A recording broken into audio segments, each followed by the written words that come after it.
हाय दोस्तों, हमारे चैनल तैयारी नौकरी की पे आपका बहुत बहुत स्वागत है। और हम लेके आ गए हैं हमारा जो डेली का करंट अफेयर्स का सेशन आता है, जो सभी सरकारी एग्जाम्स चाहे वो स्टेट की हो या सेंट्रल गवर्नमेंट की जिसकी आप तैयारी कर रहे हो, उन सभी के लिए काफ़ी इम्पोर्टेंट है।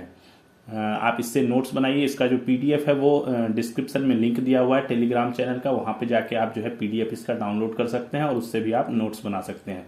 हमारे चैनल को लाइक और सब्सक्राइब कर दीजिए और अपने दोस्तों के साथ, जो भी दोस्त आपके एग्जाम्स की तैयारी कर रहे हैं उनके साथ भी इसको शेयर कीजिए, जिससे वो भी इसका जो है लाभ उठा सकें।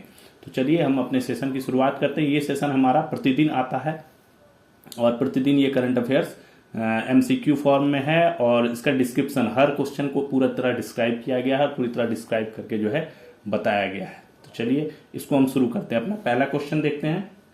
पहला क्वेश्चन है हमारा चक्रवात दितवाह। चक्रवात दितवाह अभी आया था, काफी चर्चा में रहा चक्रवात दितवाह। उसके बाद भारत ने किस देश में पुनर्निर्माण के लिए 3735 करोड़ रुपए के सहायता पैकेज देने की घोषणा की है।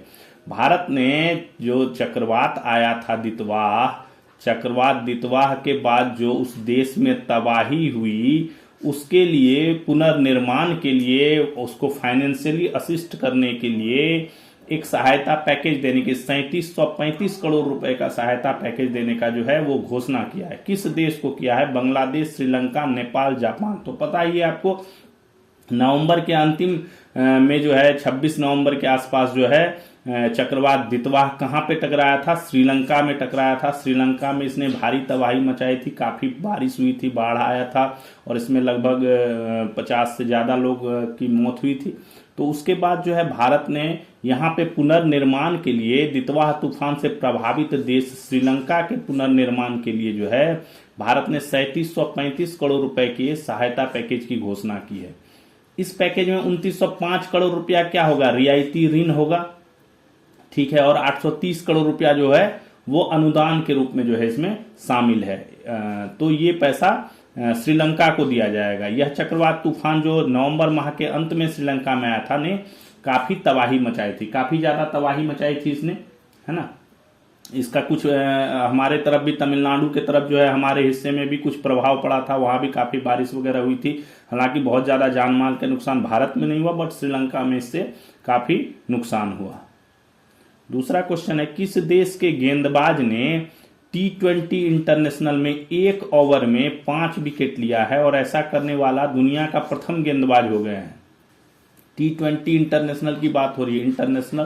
T20 इंटरनेशनल में एक ओवर में 5 विकेट, ठीक है, एक ओवर में 5 विकेट लेने वाला फर्स्ट गेंदबाज बन गया है। किस देश का है? Bharat, Indonesia, England, Bangladesh. किस देश का है? तो ये है इंडोनेशिया। इंडोनेशिया के बल्लेबाज हैं, गेंदबाज हैं जिन्होंने ये कारनामा किया है। इंडोनेशिया के गेंदबाज कौन? गेडे प्रियंदना। गेडे प्रियंदना हैं T20 इंटरनेशनल में एक ओवर में 5 विकेट लेने वाले दुनिया के पहले गेंदबाज बन गए हैं। कंबोडिया के खिलाफ इनका मैच चल रहा था, उसमें जो है एक ओवर में 1 रन देकर इन्होंने 5 विकेट लिया। शुरू के 3 गेंदों में 3 विकेट लिया, फिर 1 गेंद डॉट हुआ और उसके बाद फिर जो है 2 विकेट जो है इसने अंतिम 2 गेंदों में लिया।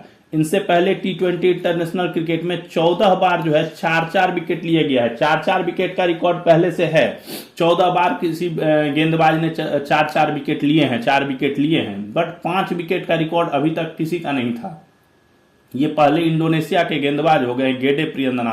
पूरे वर्ल्ड में T20 इंटरनेशनल मैचों में इन्होंने एक ओवर में 5 विकेट लिया। घरेलू की बात करें, घरेलू T20 जो होती है, घरेलू T20 में कर्नाटक के अभिमन्यु मिथुन है। उन्होंने मुश्ताक अली ट्रॉफी जो T20 होती है, अभी खत्म हुई है कुछ दिन पहले मुश्ताक अली ट्रॉफी, उसमें जो है 19-20 में हरियाणा के खिलाफ इन्होंने एक ओवर में 5 विकेट लिया था। एक ही गेंदबाज है, अभिमन्यु मिथुन, कर्नाटक के हैं। इन्होंने हरियाणा के खिलाफ 19-20 का जो Mushtaq Ali trophy T20 series होती है उसमें जो है एक ओवर में 5 विकेट लिया था। एक ये हो गए घरेलू T20 का, और ये जो इंडोनेशिया के गेडे प्रियंदना है ये इंटरनेशनल में।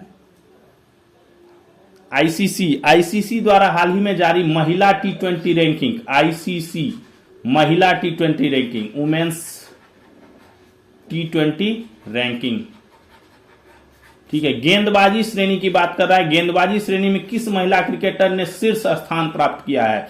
बॉलिंग की बात हो रही है, बॉलिंग में Deepti Sharma, Annabel Sutherland, Sadia Iqbal, Sophie Ecclestone, किसने किया है? तो उत्तर है भारत की दीप्ति शर्मा। भारत की दीप्ति शर्मा ने जो है पहली बार ये शीर्ष पर पहुंची है। आईसीसी ने अभी जारी किया है, 21 तारीख को रैंकिंग जारी की है, 21 दिसंबर को। T20 महिला गेंदबाजों की रैंकिंग में भारत की दीप्ति शर्मा पहली बार शीर्ष पर पहुंच गई है। फर्स्ट बार दीप्ति शर्मा टॉप पे गई हैं। इन्होंने ऑस्ट्रेलिया के पेसर कौन एनाबेल सदरलैंड को जो है एक रेटिंग अंक से पीछे छोड़ते हुए 737 अंकों के साथ पहला स्थान प्राप्त किया। इसको 736 अंक थे। ठीक है। तीसरे स्थान पर पाकिस्तान की सादिया इकबाल है। थर्ड नंबर की बात करें तो सादिया इकबाल, यानी फर्स्ट पे हो गई भारत की दीप्ति शर्मा, दूसरे नंबर पे ऑस्ट्रेलिया की एनाबेल सदरलैंड और तीसरे नंबर पे पाकिस्तान की सादिया इकबाल। अगर बल्लेबाजी की बात करें, बल्लेबाजी में ऑस्ट्रेलिया की बेथ मूनी जो है वो फर्स्ट पे है, वेस्ट इंडीज की हैली मैथ्यू जो है दूसरे पे है और भारत की स्मृति मंधाना जो है वो तीसरे स्थान पे है। पुरुष की बात करें, पुरुष T20 रैंकिंग्स में गेंदबाजी श्रेणी में, गेंदबाज श्रेणी में जो अगर बात करें तो भारत का वरुण चक्रवर्ती प्रथम पे है, ऑस्ट्रेलिया के जैकब डफी दूसरे पे और अफगानिस्तान के राशिद खान कितने पे? तीसरे पे। और वहीं पुरुष बल्लेबाजी की बात करें T20 में तो भारत के अभिषेक शर्मा प्रथम पे हैं, इंग्लैंड के फिल साल्ट दूसरे पे और भारत के ही तिलक वर्मा तीसरे स्थान पे है। यानी ओवरऑल देखा जाए तो महिला गेंदबाजी में भी भारत प्रथम पे है। ठीक है। पुरुष गेंदबाजी में भी भारत प्रथम पे है। महिला बल्लेबाजी में सिर्फ भारत तीसरे स्थान पे है। पुरुष बल्लेबाजी में भी भारत प्रथम पे है। यानी पुरुष बल्लेबाजी, महिला गेंदबाजी और पुरुष गेंदबाजी इन सब में भारत प्रथम पे है। सिर्फ बल्लेबाजी जो है, महिला बल्लेबाजी, उसमें भारत की स्मृति मंधाना तीसरे स्थान पे है। ये आईसीसी की T20 की रैंकिंग है। विजय हजारे ट्रॉफी किस खेल से संबंधित है? विजय हजारे ट्रॉफी शुरुआत हो गई है। विजय हजारे ट्रॉफी की किस खेल से संबंधित है? Football, tennis, hockey, cricket. पता ही होगा आपको, बहुत इजी सवाल है, क्रिकेट से संबंधित है विजय हजारे ट्रॉफी। विजय हजारे ट्रॉफी भारतीय घरेलू क्रिकेट का क्या 50 ओवर का फॉर्मेट है। 50 ओवर के मैच होते हैं। वनडे क्रिकेट का फॉर्मेट है ये, वनडे क्रिकेट का फॉर्मेट है, वनडे क्रिकेट फॉर्मेट। यह रणजी ट्रॉफी का ही एक रूप है। इसको पहले क्या कहा जाता था? रणजी ट्रॉफी जो है, रणजी ट्रॉफी वनडे क्रिकेट कहा जाता था इसको पहले, वनडे क्रिकेट यही कहा जाता था पहले इसको। ठीक है। रणजी ट्रॉफी टेस्ट मैचों की सीरीज होती है, उसी का ये वनडे फॉर्मेट है, जिसे 2002-03 तक केवल क्षेत्रीय स्तर पर खेला जाता था। 2002-03 में तक जो है इसे क्षेत्रीय स्तर पे, यानी इसका कोई फाइनल वगैरह नहीं होता था, लोकल लेवल पे, अपने स्टेट लेवल पे ही ये खेला जाता था। दिसंबर 2004 में क्रिकेटर विजय हजारे के मौत के बाद जो है बीसीसीआई ने 1993-94 सत्र में शुरू हुई रणजी वनडे ट्रॉफी का नाम बदलकर विजय हजारे ट्रॉफी करने का निर्णय लिया। 2004 में जब इनकी डेथ हुई थी विजय हजारे की, उसके बाद बीसीसीआई ने इनको सम्मान देने के लिए ये जो रणजी वनडे ट्रॉफी होता था इसका नाम बदलकर विजय हजारे ट्रॉफी कर दिया गया। ये जो रणजी वनडे ट्रॉफी होता था ये 1993-94 से चल रही थी। 2007-8 का जो एडिशन था, वर्तमान में नाम का उपयोग करने वाला पहला संस्करण था। 2007-8 से यह विजय हजारे ट्रॉफी के नाम से जाना जाता है, खेला जा रहा है। सबसे ज्यादा बात करें तो इसमें सफल टीम कौन सी है टूर्नामेंट में? तमिलनाडु और कर्नाटक जो है वो सबसे सफल टीम है। 5-5 बार ट्रॉफी जीता है दोनों ने, 5-5 ट्रॉफी जीती है। 24-25 यानी अभी 25-26 का संस्करण हो रहा है, उससे पहले 24-25 के संस्करण की अगर बात करें तो विजेता इसका कर्नाटक था, जिसने विदर्भा को हराकर यह खिताब जीता था। पिछले 5 संस्करण में हर बार अलग अलग टीम विजेता बनी है। कोई भी टीम पिछले 5 संस्करण में लगातार 2 बार नहीं जीती है, हर बार अलग अलग टीम जो है वो विजेता हुई है। अब हम पिछले 5 की देख लेते हैं रिकॉर्ड। 20-21 की बात करें तो विजेता मुंबई थी, उप विजेता उत्तर प्रदेश को हराकर मुंबई ने जीता। 21-22 में हिमाचल प्रदेश जो है तमिलनाडु को हराकर जीत गया। 22-23 में सौराष्ट्र जीत गया, किसको हराकर? महाराष्ट्र को हराकर। 23-24 में विजेता हरियाणा रहा, किसको हराकर? राजस्थान को हराकर।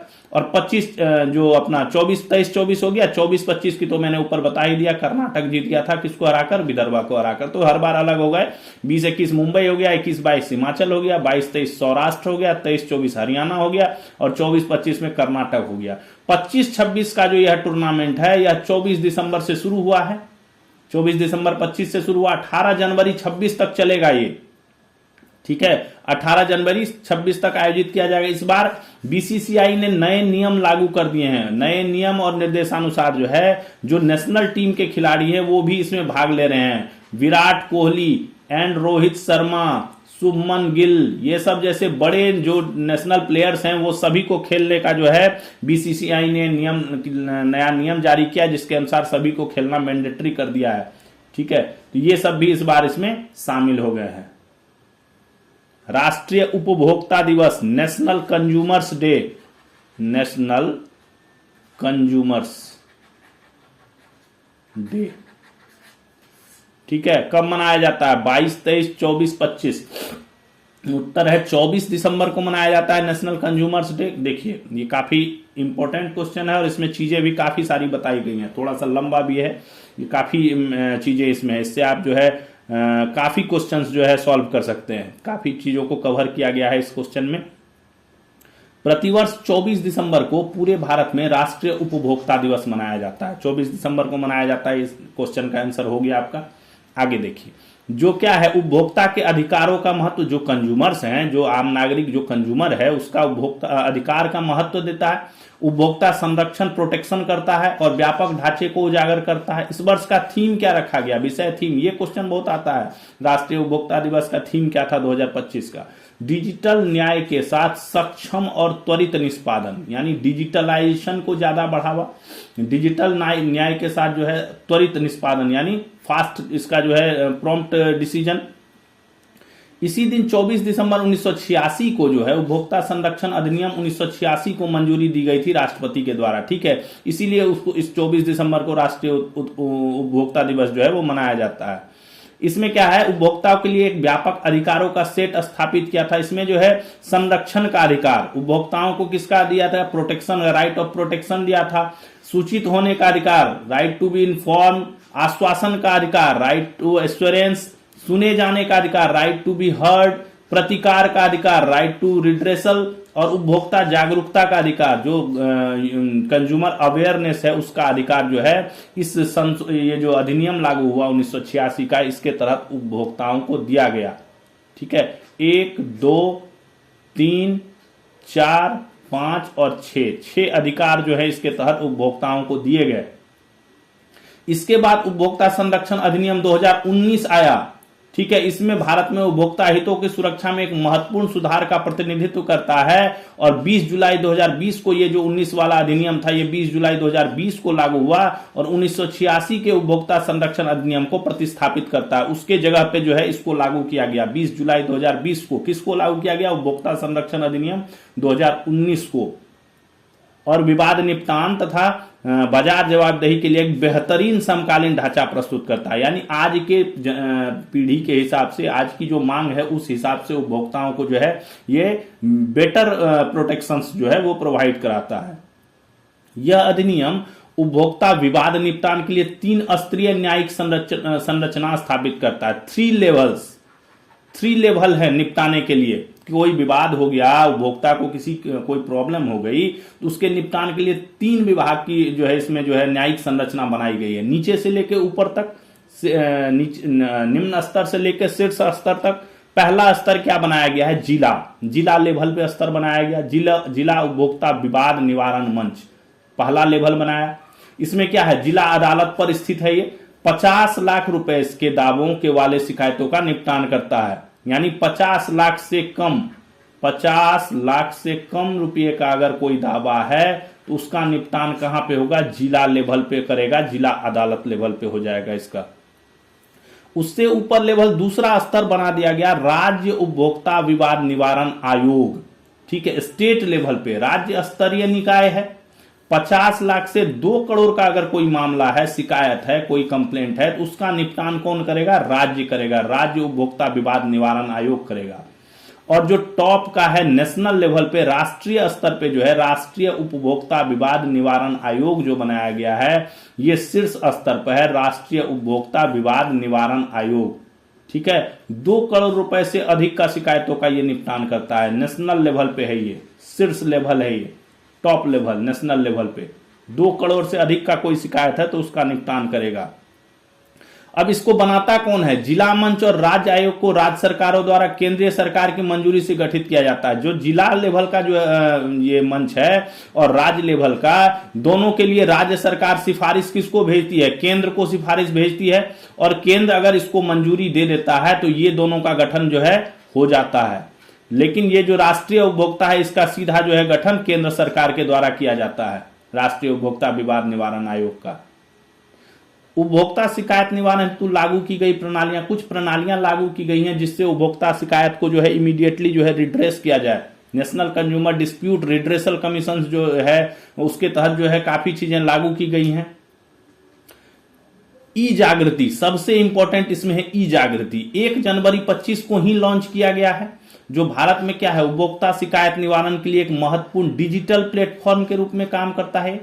यह क्या है? यह पूर्व प्रणालियों, जिसमें कौन, OCMS पहले जो चलता था, ऑनलाइन कंप्यूटर मैनेजमेंट सिस्टम जो था, ई दाखिल था, NCDRC जो अभी national consumer dispute redressal commission जो था, ठीक है, national consumer dispute redressal commission CMS, ठीक है, तथा कॉम्पोनेंट शामिल है। ये पहले जो थे इनको जो है एक कर दिया गया, सुव्यवस्थित इंटरफेस में एक ही जगह पे इनको जो है कंपाइल कर दिया गया, एक ही प्लेटफॉर्म पे, ई जागृति पे। नवंबर 25 तक के अगर आंकड़े देखें तो इस मंच ने 1.35 लाख से अधिक मामले दर्ज करने में सहायता प्रदान की और 1.31 लाख से अधिक मामलों के निपटारे को सक्षम बनाया इसके द्वारा, ई जागृति के लिए द्वारा। दूसरा है राष्ट्रीय उपभोक्ता हेल्पलाइन 2.0। यह हेल्पलाइन क्या है? 17 भाषाओं में उपलब्ध है आज के डेट में, और उपभोक्ताओं को क्या करता है? एकीकृत शिकायत निवारण तंत्र के माध्यम से क्या, WhatsApp, SMS, email, national consumer helpline app, web portal, UMANG app, कई चैनलों के जरिए शिकायत दर्ज कराने में क्या करता है? सक्षम बनाता है। हेल्पलाइन नंबर कितना है? 1915। विभाग क्या करता है? उपभोक्ताओं को toll free number 1915 online portal का उपयोग करने के लिए प्रोत्साहित करता है। तीसरा है जागो ग्राहक जागो। ये काफी पता है लोगों को, जागो ग्राहक जागो पोर्टल है और मोबाइल ऐप भी है। यह ऐप सत्यापित ई कॉमर्स जानकारी प्रदान करता है, सर्टिफाइड ई कॉमर्स डिटेल्स बताता है और उपयोगकर्ताओं को असुरक्षित वेबसाइटों के बारे में अलर्ट करता है, बताता है कि क्या गलत है क्या सही है। चौथा भारतीय मानक ब्यूरो BIS, ठीक है, ब्यूरो ऑफ इंडियन स्टैंडर्ड। यह भारत मानक ब्यूरो अधिनियम 2016 के तहत भारत का राष्ट्रीय मानक निकाय है, ठीक है। यह मानकों का निर्माण, उत्पाद प्रमाणीकरण करता है, गुणवत्ता आश्वासन देता है, ठीक है। ये सारा चीज बोलते हैं ना, हॉल BIS मार्क वाला चीज है, तो ये एक प्रमाणीकरण है उत्पाद का कि ये सही है। 22,300 से अधिक जो है मानक अभी लागू हैं। इसमें 94% इंटरनेशनल मानकीकरण संगठन और अंतर्राष्ट्रीय विद्युत तकनीकी आयोग द्वारा स्थापित अंतर्राष्ट्रीय मानदंडों के अनुरूप हैं। BIS केयर ऐप, यही BIS जो भारतीय मानक ब्यूरो है इसी का है, इसी का केयर ऐप भी है, BIS केयर ऐप। यह ऐप उपभोक्ताओं को HUID नंबर केवल दर्ज करके हॉलमार्क वाले आभूषणों की शुद्धता, उत्पाद प्रकार और जौहरीता, हॉलमार्की केंद्र के विवरण की आसानी से जांच करने में सक्षम बनाता है। इस ऐप पर जाकर अगर हम डाटा डालें, HUID नंबर जो होता है, हॉलमार्क का यूनिक आइडेंटिफिकेशन नंबर जो होता है, वो नंबर अगर हम इस पे इंटर करें तो ये हमें सारी चीजें, जो आभूषण है उसकी सारी डिटेल्स जो है हमें बता देगा, उसकी शुद्धता बता देगा, उसके प्रकार बता देगा कैसा है, और हॉलमार्किंग केंद्र कहां पे इसमें हॉलमार्किंग किया है वो बता देगा, ठीक है। और भी जो भी डिटेल्स इससे रिलेटेड होंगे वो भी सारी चीजें ये बता देगा। राष्ट्रीय परीक्षण गृह, ठीक है, यह उपभोक्ता मामलों, खाद्य और सार्वजनिक वितरण मंत्रालय के उपभोक्ता मामलों के विभाग के प्रशासनिक नियंत्रण के तहत कार्य करता है और भारत के प्रमुख वैज्ञानिक संस्थानों में से एक है। 1992 में रेलवे बोर्ड के तहत स्थापित यह इंजीनियरिंग सामग्रियों और तैयार उत्पादों की एक विस्तृत श्रृंखला के परीक्षण, संशोधन, मूल्यांकन और गुणवत्ता नियंत्रण के लिए एक प्रयोगशाला, ये एक तरह से लेबोरेटरी है, लैब है ये एक तरह से, ठीक है। जहां पे क्या होता है, कोई उत्पाद जो तैयार हो गया है उसका जो है गुणवत्ता की जांच होती है, संशोधन अगर उसमें करना है वो ये रेकमेंड करता है और उसका मूल्यांकन किया जाता है, क्या ये सही है, उपभोक्ता के यूज करने लायक है कि नहीं है, ठीक है। अगला है कानूनी मेट्रोलॉजी नियम। अक्टूबर 25 में उपभोक्ता मामलों का विभाग ने कानूनी मेट्रोलॉजी संशोधन अधिनियम 2025 को अधिसूचित किया, जिसमें निर्दिष्ट किया गया कि चिकित्सा उपकरण पैकेज, अब चिकित्सा उपकरण नियम 17 में वर्णित लेबलिंग आवश्यकताओं का पालन करेंगे। इसमें जो मेडिकल इक्विपमेंट्स हैं उनको 2017 का जो नियम बनाया गया है लेबलिंग का, उस हिसाब से अनुपालना कंप्लायंस करने के लिए बताया गया। इसी के तहत संशोधन में जो है अभी जो है दिसंबर में संशोधन हुआ है, उसमें बताया गया कि जो भी पान मसाला पैकेजों के लिए आकार की परवाह किए बिना 1 फरवरी 26 से खुदरा बिक्री मूल्य सहित सभी आवश्यक घोषणाओं को प्रदर्शित करना अनिवार्य कर दिया गया। पहले 10 ग्राम से नीचे वाले पे नहीं लगता था, कुछ भी नहीं लिखने की जरूरत थी, लेकिन अब उस पर भी सारी आवश्यक घोषणाएं लिखी जाएंगी। ठीक है, बिक्री मूल्य भी लिखा जाएगा, खुदरा बिक्री मूल्य।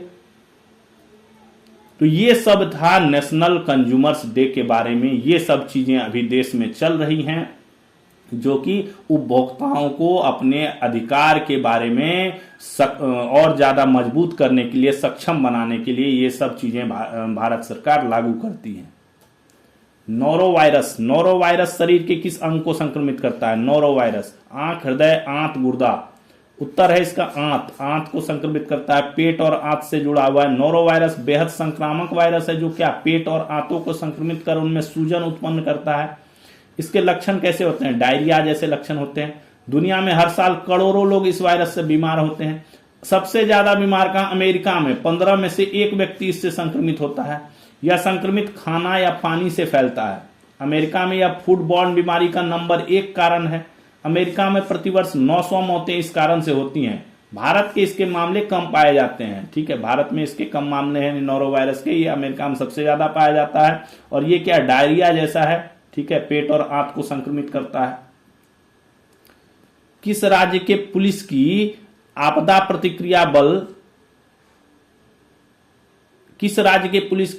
प्रतिक्रिया बल को आपदा प्रबंधन एवं रेस्क्यू ऑपरेशंस में बेहतरीन काम के लिए अमेरिकी दूतावास द्वारा सम्मानित किया गया है? पुलिस का जो है ये क्या है? किसी स्टेट पुलिस का क्या है? NDRF, national disaster response force है। एनडीआरएफ आपदा प्रतिक्रिया बल है ना, नेशनल डिजास्टर रिस्पांस फोर्स जो है आपदा प्रबंधन एवं रेस्क्यू ऑपरेशन में बेहतरीन काम के लिए अमेरिकी दूतावास ने सम्मानित किया। बिहार, उत्तर प्रदेश, उत्तराखंड, पश्चिम बंगाल। उत्तर इसका उत्तराखंड देखिए डिटेल्स। उत्तराखंड पुलिस की स्टेट डिजास्टर रिस्पांस फोर्स को आपदा प्रबंधन और रेस्क्यू ऑपरेशन में बेहतरीन काम के लिए अमेरिकी दूतावास ने सम्मानित किया है। यह सम्मान उन सफल रेस्क्यू ऑपरेशंस के लिए दिया गया जिसमें अमेरिकी और अन्य विदेशी नागरिकों को उत्तराखंड की कठिन परिस्थितियों से सुरक्षित निकाला गया। ठीक है, इनमें इंपॉर्टेंट जो थे वो चमोली जिले का चौखंबा पर्वत पर 2 विदेशी महिला ट्रैकर्स फंस गई थी, उनका रेस्क्यू किया गया था। बद्रीनाथ के वसुधारा क्षेत्र में एक विदेशी ट्रैकर फंस गया था, उसका था। गंगोत्री में कई सारे ऑपरेशंस किए गए जिनमें जो है रेस्क्यू किया गया, वो था। इसके लिए इनको जो है सम्मानित किया गया है। किस भारतीय प्रौद्योगिकी संस्थान, आईआईटी की बात हो रही है, IIT Indian institute of technology, भारतीय प्रौद्योगिकी संस्थान ने डेनमार्क और जर्मनी के वैज्ञानिकों के साथ मिलकर एक ऐसा एआई लैब असिस्टेंट तैयार किया है जो इंसानों की तरह लैब में असली साइंटिफिक एक्सपेरिमेंट कर सकता है। लैब असिस्ट करेगा, लैब असिस्टेंट है ये। ठीक है, इंसान जैसा करते हैं प्रयोग उसी तरह का ये प्रयोग करके दिखाएगा। ठीक है, आईआईटी दिल्ली, मुंबई, कानपुर, चेन्नई, किसने किया है? उत्तर है इसका आईआईटी दिल्ली को इसका उत्तर है। आईआईटी दिल्ली के शोधकर्ताओं ने डेनमार्क और जर्मनी के वैज्ञानिकों के साथ मिलकर एक ऐसा एआई लैब असिस्ट तैयार किया है जो इंसानों की तरह लैब में असली साइंटिफिक एक्सपेरिमेंट कर सकता है। इस एआई एजेंट का नाम क्या रखा गया है? AILA रखा गया है। क्या है? Annual tax on enveloped dwellings है। यह माइक्रोस्कोप जैसे जटिल उपकरण को खुद ऑपरेट करता है। ये माइक्रोस्कोप को भी ऑपरेट कर सकता है, एक्सपेरिमेंट करता है, उसके नतीजों का डाटा एनालिसिस भी करता है, रिजल्ट जो आएगा रिजल्ट का एनालिसिस भी करता है ना। राष्ट्र प्रेरणा स्थल किस राज्य में बनाया गया है? इससे पहले भी 5-6 दिन पहले क्वेश्चन ये मैंने दिया था, इसमें कुछ इंपॉर्टेंट फैक्ट्स थे। राष्ट्र प्रेरणा स्थल, जिन्होंने वो सेशन देखा होगा उनको पता होगा कहां बनाया जा रहा है। पंजाब, केरल, उत्तर प्रदेश, राजस्थान। उत्तर प्रदेश में बनाया जा रहा है कहां? लखनऊ में। उत्तर प्रदेश की राजधानी लखनऊ में गोमती नदी के किनारे कमल के आकार का राष्ट्र प्रेरणा स्थल का निर्माण किया गया है। इसका उद्घाटन प्रधानमंत्री श्री नरेंद्र मोदी का 25 दिसंबर 25 को, यानी पूर्व प्रधानमंत्री भारत रत्न कौन, श्री अटल बिहारी वाजपेयी की 101वीं जयंती के अवसर पर करेंगे। यह स्थल ऐतिहासिक राष्ट्रीय स्मारक और स्थायी राष्ट्रीय महत्व के प्रेरणादायक परिसर के रूप में 65 एकड़ में फैला है। 230 करोड़ की लागत से बना है। 1 लाख क्षमता वाला यह रैली स्थल भी है। इसमें 3 मूर्तियां लगी हुई हैं, प्रतिमाएं लगाई गई हैं। किसकी? श्यामा प्रसाद मुखर्जी की, पंडित दीनदयाल उपाध्याय की और अटल बिहारी वाजपेयी की। 65 फीट ऊंची कांस्य प्रतिमाएं हैं। इसमें एक अत्याधुनिक संग्रहालय भी है जिसे कमल के फूल के आकार में बनाया गया है। लगभग 98,000 वर्ग फुट में फैला हुआ है। अब जब अटल बिहारी वाजपेयी की बात है, उनकी जन्म शताब्दी पे जो है जन्मोत्सव जो है, उसमें जन्म दिवस पर जो है ये इसका उद्घाटन करेंगे प्रधानमंत्री श्री नरेंद्र मोदी। तो ये इस बार उनका 101वां जन्म दिवस है। तो थोड़ा सा उनके बारे में भी जान लेते हैं। अटल बिहारी वाजपेयी की बात करें तो उनका जन्म 25 दिसंबर 1924 को हुआ था। ये 2025 है, 25 दिसंबर 2025। तो हो गए इसके 101 वर्ष हो गए, 101 वर्ष हो गए, है ना। तथा देहांत कब हुआ था? 16 अगस्त 2018 में इनका देहांत हुआ था। भारत के 10वें प्रधानमंत्री थे। 3 बार प्रधानमंत्री बने। पहली बार कब? 16 मई 1996 से 1 जून 1996, केवल 13 दिन के लिए।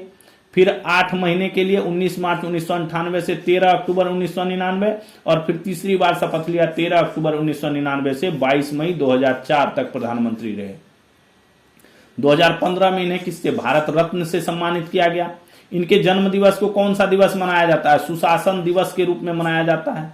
और 19 से 25 दिसंबर को हर वर्ष, प्रति वर्ष 19 से 25 दिसंबर को सुशासन सप्ताह भी मनाया जाता है। सुशासन सप्ताह, ठीक है, ठीक है, सुशासन सप्ताह।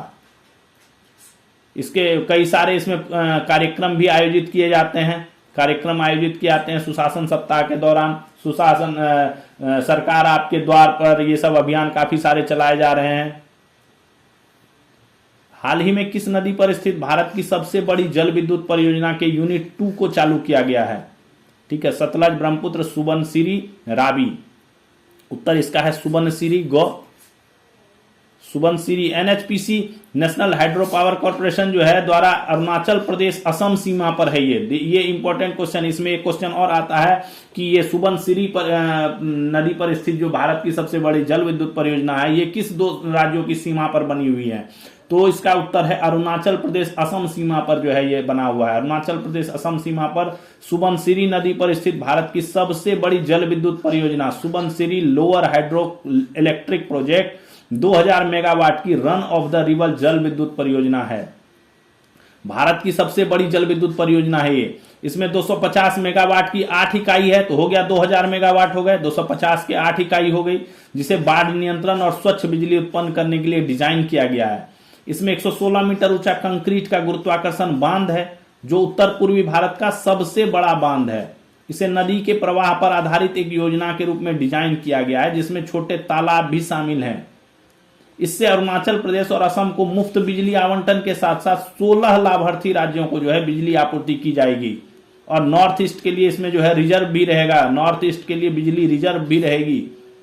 ठीक है, 16 राज्यों को इससे बिजली आपूर्ति होगी। अरुणाचल और असम को तो मुफ्त मिलेगी और नॉर्थ ईस्ट के लिए इसमें रिजर्व भी रहेगा बिजली।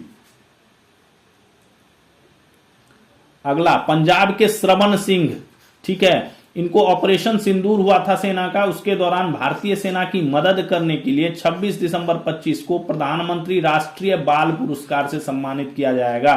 प्रधानमंत्री राष्ट्रीय बाल पुरस्कार पंजाब के कहां के हैं? ये पंजाब के ममदोत जिले के हैं। ठीक है, पंजाब के ममदोत जिले के श्रवण सिंह हैं। इन्होंने क्या क्या है, ये जो बालक हैं, इन्होंने बिना किसी स्वार्थ के रोजाना ये जवानों को चाय, लस्सी, दूध और जरूरी सामान पहुंचाते थे। भारतीय सेना ने उसके नाम की सिफारिश की थी और उसी के बेस पर जो है प्रधानमंत्री राष्ट्रीय बाल पुरस्कार जो है इनको प्रदान किया जा रहा है। परीक्षा के पेपर लीक, जो एग्जाम्स होते हैं उनमें पेपर लीक की घटनाएं काफी बढ़ गई थी, तो उनके रिकमेंडेशन के लिए, उनका सुधार के लिए उन पे क्या उपाय किए जाए, उसके लिए राधाकृष्णन कमेटी का गठन हुआ था। उन्हीं के सिफारिश पर जो है नेशनल टेस्टिंग एजेंसी जो है एनटीए जो है 2026 से नीट और जेई जैसा जो जितना बड़ा एग्जाम्स है उनमें फेस बायोमेट्रिक वेरिफिकेशन FBV और लाइव फोटोग्राफी की सुविधा शुरू करने जा रही है। 2025 में इसका ट्रायल हुआ था जो कि काफी सफल रहा। तो उसके बाद से ये धोखाधड़ी और ये पेपर लीक की घटनाओं को से बचने के लिए, इनको कम करने के लिए जो है फेस बायोमेट्रिक वेरिफिकेशन और लाइव फोटोग्राफी जो है 2026 के सत्र से शुरू कर दिया जाएगा सभी बड़ी परीक्षाओं में। जयश्री फनीस एक मूर्तिकार है, ये है लड़की है, द्वारा तंजावुर पेंटिंग शैली में बनी भगवान राम की सोने पर रत्न जड़ित दिव्य मूर्ति बेंगलुरु से अयोध्या आई है। बेंगलोर की है ये जयश्री फनीस, ठीक है। इन्होंने जो है एक तंजावुर पेंटिंग शैली में एक भगवान राम की मूर्ति बनाई है, ठीक है, जिसका अनावरण 29 दिसंबर को अयोध्या में किया जाएगा। 800 किलो का ये मूर्ति है और पहली बार डाक विभाग ने किसी मूर्ति को जो है वो ट्रांसपोर्ट किया है, इतनी वजनी मूर्ति को, ठीक है। इसके लिए स्पेशल डाक विभाग ने स्पेशल जो है उपाय किए थे जिससे ये सही सलामत सुरक्षित जो है आ जाए, ठीक है। अयोध्या डिलीवर किया गया। इस मूर्ति में भगवान राम को किस स्वरूप में दिखाया गया? सुवर्ण बाल राम के रूप में दिखाया गया है। इस मूर्ति में भगवान राम को सुवर्ण बाल राम रूप के रूप में इसमें दर्शाया गया है। नेपोली फुटबॉल क्लब है, इसने 11 साल बाद जो है इटालियन सुपर कप जो है अभी चल रहा था फुटबॉल का, उसमें इटालियन सुपर कप का खिताब जो है इसने जीत लिया है। फाइनल में इसने बोलोनिया को हरा दिया। यह नेपोली का तीसरा सुपर कप खिताब है। इससे पहले 1990 और 2014 में इसने यह खिताब जीता है नेपोली फुटबॉल क्लब ने। भारत और श्रीलंका के बीच जो है 5 मैचों की महिला T20 सीरीज चल रही है। उसके दूसरे मैच में भारत ने श्रीलंका को 7 विकेट से हराकर सीरीज में 2-0 की बढ़त बना ली। इसमें प्लेयर ऑफ द मैच रही शेफाली वर्मा, ठीक है, शेफाली वर्मा को प्लेयर ऑफ द मैच दिया गया।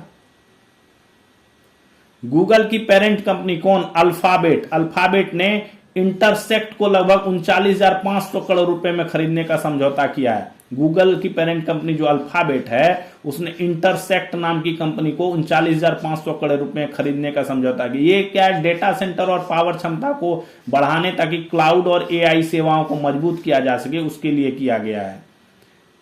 अमेरिका के राष्ट्रपति कौन? डोनाल्ड ट्रंप ने नौसेना के लिए नई ट्रंप क्लास युद्धपोतों के निर्माण की घोषणा की है। उन्होंने जो अपने युद्धपोतों की श्रेणी है उसका नामकरण ही ट्रंप क्लास युद्धपोत कर दिया गया है। पहली बार है जब किसी मौजूदा राष्ट्रपति ने युद्धपोत वर्ग को अपने ही नाम से जोड़ा है। अमेरिका के इतिहास में यह पहली बार है कि कोई राष्ट्रपति ने जो अपने युद्धपोत की श्रेणियां हैं उनके निर्माण के लिए अपने नाम को उपयोग किया है। ये जहाज हाइपरसोनिक और परमाणु क्रूज मिसाइल दागने में सक्षम होंगे, ठीक है। दिल्ली कैपिटल्स जो है जो IPL की टीम है, जो WPL वुमेन्स प्रीमियर लीग जो होगा, प्रीमियर लीग 2026 का, उसमें भारतीय बल्लेबाज जेमिमा रोड्रिग्स को जो है अपना कप्तान इन्होंने नियुक्त किया है दिल्ली कैपिटल्स ने। अल्पाइन SG पाइपर्स जो है ने 2 बार के चैंपियन त्रिवेणी कॉन्टिनेंटल किंग्स को हराकर ग्लोबल चेस लीग चल रहा था, शतरंज की प्रतियोगिता चल रही थी, ग्लोबल चेस लीग में के तीसरा संस्करण था, 3rd एडिशन में अल्पाइन SG पाइपर्स ने जो है त्रिवेणी कॉन्टिनेंटल को हरा के ये खिताब अपने नाम कर लिया, अल्पाइन SG पाइपर्स। सांसद कौन? प्रोफेसर डॉक्टर सिकंदर कुमार ने एक पुस्तक लिखी है, मोदी युग में भारत का आर्थिक सशक्तिकरण। प्रधानमंत्री श्री नरेंद्र मोदी के दूरदृष्टि नेतृत्व और परिवर्तनकारी आर्थिक नीतियों का समावेशन करते हुए जो है इस पुस्तक को जो है इन्होंने लिखा है। सांसद हैं ये प्रोफेसर डॉक्टर सिकंदर कुमार। मोदी युग में भारत का आर्थिक सशक्तिकरण, विमोचन इसका हो गया है, उपराष्ट्रपति के द्वारा इसका विमोचन कर दिया गया। LMB 3M6 ये पहले भी 3-4 दिन पहले मैंने बताया था कि इसका प्रक्षेपण जो है वो किया जाना है। इसके माध्यम से जो है ब्लूबर्ड ब्लॉक 2 का प्रक्षेपण, संचार उपग्रह का प्रक्षेपण किया जाना है। तो 24 दिसंबर को जो है ये प्रक्षेपित कर दिया गया, 24 दिसंबर को इसका प्रक्षेपण हो गया। सफल प्रदर्शन करते हुए ब्लूबर्ड ब्लॉक 2 संचार उपग्रह को उसकी निर्धारित निम्न पृथ्वी कक्षा में सटीक रूप से स्थापित कर दिया है, सफल प्रक्षेपण हो गया। स्वदेशी प्रक्षेपण यान का उपयोग करके भारतीय धरती से प्रक्षेपित किया गया अब तक का सबसे भारी उपग्रह है। ये भारत की धरती से प्रक्षेपित किया गया सबसे भारी उपग्रह है। और LMB-3 का तीसरा पूर्णतः वाणिज्यिक मिशन है। जो ये LVM-3 है, इसका तीसरा वाणिज्यिक मिशन है। यह उपग्रह क्या करेगा? अगली पीढ़ी के उपग्रह समूह का हिस्सा है। इसे विशेष उपयोगकर्ता उपकरणों की आवश्यकता के बिना सामान्य मोबाइल स्मार्टफोन को सीधे अंतरिक्ष आधारित सेलुलर ब्रॉडबैंड कनेक्टिविटी प्रदान करने के लिए डिजाइन किया गया है। ठीक है, इसमें किसी भी एक्स्ट्रा उपकरण के बजाय डायरेक्ट जो है ये सैटेलाइट से मोबाइल को कनेक्ट करेगा और ब्रॉडबैंड कनेक्टिविटी को बढ़ाएगा। यह mission new space India limited और अमेरिका स्थित कौन AST स्पेस मोबाइल के बीच एक वाणिज्यिक समझौते के तहत शुरू कर गया था और सफलतापूर्वक जो है ये अपने ऑर्बिट में चला गया है। भारतीय तटरक्षक बल coast guard, Indian coast guard जो है ICG ने गोवा शिपयार्ड लिमिटेड की प्रदूषण नियंत्रण पोत जो है पॉल्यूशन कंट्रोल पोत जो है उसके तहत 23 दिसंबर को पहला स्वदेशी प्रदूषण नियंत्रण पोत, क्या नाम था? समुद्र प्रताप, यार्ड 1267। समुद्र प्रताप याद रखिएगा, इसी से आपको पता चल जाएगा। यह प्रदूषण नियंत्रण पोत है, इसको अपने बेड़े में शामिल किया गया है। यह तटरक्षक बल के बेड़े का सबसे बड़ा पोत है जो तटरक्षक बल की परिचालन क्षमता और पहुंच को बढ़ाता है। इसमें 30 mm CRN तोप लगे हैं। एकीकृत अग्नि नियंत्रण प्रणाली है, फायर जो एक्सटिंग्विशर है। 12.7 mm स्थिर रिमोट नियंत्रित तोपें हैं। स्वदेशी रूप से विकसित एकीकृत ब्रिज सिस्टम है।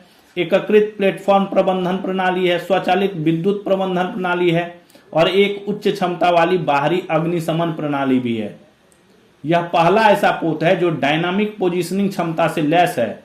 यह क्या करेगा? तेल रिसाव का पता लगा लेगा। उन्नत प्रणालियों से सुसज्जित है, तुरंत पता लगा लेगा तेल रिसाव का और उनसे जो है गाढ़े तेल से प्रदूषकों को पुनर्प्राप्त करने और दूषित पानी से तेल को अलग करने में सक्षम है। बेसिकली क्या करेगा? ये प्रदूषण को कंट्रोल करेगा। पानी में जो प्रदूषण होता है, तेल रिसाव और भी कई चीजें, उनके प्रदूषण को जो है ये कंट्रोल करने वाला नाम ही है, प्रदूषण नियंत्रण पोत है। समुद्र प्रताप नाम है। इसको अपने भारतीय तटरक्षक बल जो है इंडियन कोस्ट गार्ड ने अपने बेड़े में शामिल किया गया है। नौसेना ने नहीं किया है, इंडियन कोस्ट गार्ड ने किया है, ध्यान रखिएगा। बैंकिंग तरलता में सुधार करने, फ्लो बढ़ाने के लिए, कैश फ्लो बढ़ाने के लिए, कैश फ्लो बढ़ाने के लिए, ठीक है, कैश फ्लो बढ़ाने के लिए और विदेशी मुद्रा अस्थिरता का प्रबंधन करने और रुपए को स्थिर करने के लिए RBI open market operation bond खरीद के माध्यम से 2 लाख करोड़ बैंक जो है 2 लाख करोड़ रुपए जो है वो बैंकों को उपलब्ध कराएगा।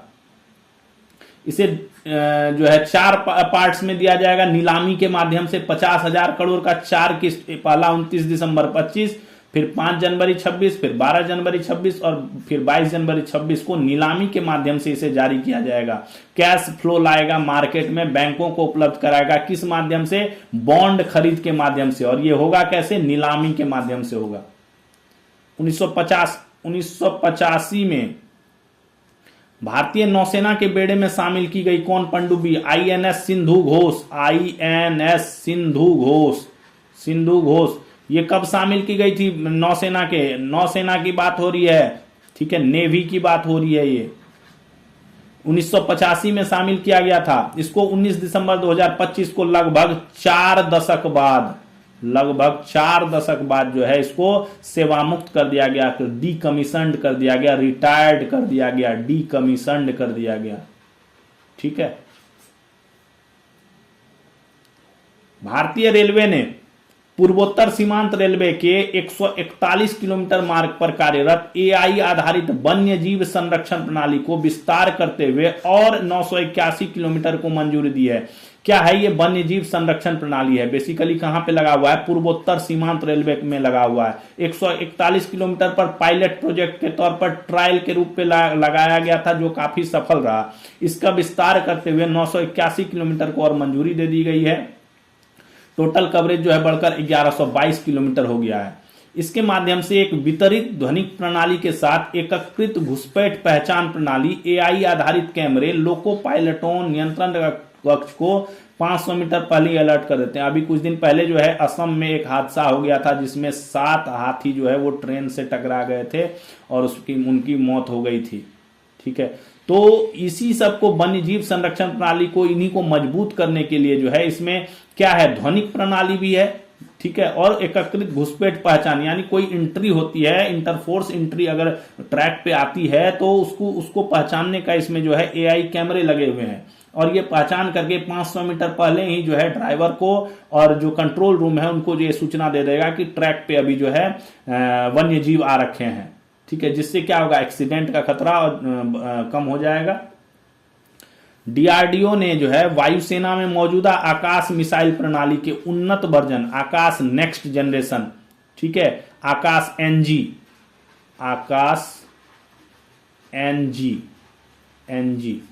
ठीक है, मिसाइल प्रणाली का परीक्षण सफलतापूर्वक संपन्न किया है। क्या है, अभी आकाश मिसाइल प्रणाली वायुसेना में मौजूद है। एयरफोर्स की बात हो रही है, एयरफोर्स में आकाश मिसाइल प्रणाली उपलब्ध है जो काफी सक्षम है, अभी दुश्मन के विमान, ड्रोन और खतरों को सुरक्षा प्रदान करती है। उसी को थोड़ा सा और डेवलप करके उन्नत वर्जन जो है डीआरडीओ डेवलप कर रहा है आकाश नेक्स्ट जनरेशन नाम से, आकाश एनजी नाम से। उसका परीक्षण जो है इन्होंने सफलतापूर्वक संपन्न कर लिया गया है। इसे दुश्मन के विमानों, ड्रोनों और अन्य खतरों से बेहतर सुरक्षा प्रदान करने के लिए डिजाइन किया गया है। ये था दोस्तों हमारा आज का जो सेशन, सारे करंट अफेयर्स जो इंपॉर्टेंट थे वो कवर किए गए इसमें, जो आपके लिए काफ़ी इंपॉर्टेंट है, सभी तरह के एग्जाम्स के लिए काफ़ी इंपॉर्टेंट है। इसमें जो भी बेस्ट करंट अफेयर्स थे जो हमारे एग्जाम्स में आ सकते हैं उनको कवर किया गया इसके दौरान। और इसका पीडीएफ जो है आपको मिल जाएगा डिस्क्रिप्शन में इसका लिंक दिया हुआ है, वहाँ पे जाके आप ज्वाइन कर लीजिए। वहाँ हर दिन के प्रत्येक दिन का पीडीएफ मिल जाएगा आपको, प्रत्येक दिन का पीडीएफ मिल जाएगा। ठीक है, और आप अपने दोस्तों को इसको शेयर कीजिए, उनको भी शेयर कीजिए, वीडियो भी शेयर कीजिए, वीडियो शेयर करें और इसको चैनल को सब्सक्राइब कर दें। ठीक है, कोई और टॉपिक पे आप वीडियो चाहते हैं तो वो भी बताएं, कोई सजेशन देना चाहते हैं वो सजेशन भी बताएं। ठीक है, तो चलिए फिर हम कल मिलेंगे इसी तरह नए सेशन के साथ, नए करंट अफेयर्स के साथ जो आपके एग्जाम के लिए बहुत इंपॉर्टेंट होगा। तब तक आप अपनी तैयारी को पूरे जोर शोर से जारी रखिए और हमारा चैनल जो है, हमारी टीम जो है आपको इसमें मदद करती रहेगी। तो फिर मिलते हैं कल नए सेशन के साथ। थैंक्स फॉर वॉचिंग तैयारी नौकरी की। जय हिंद।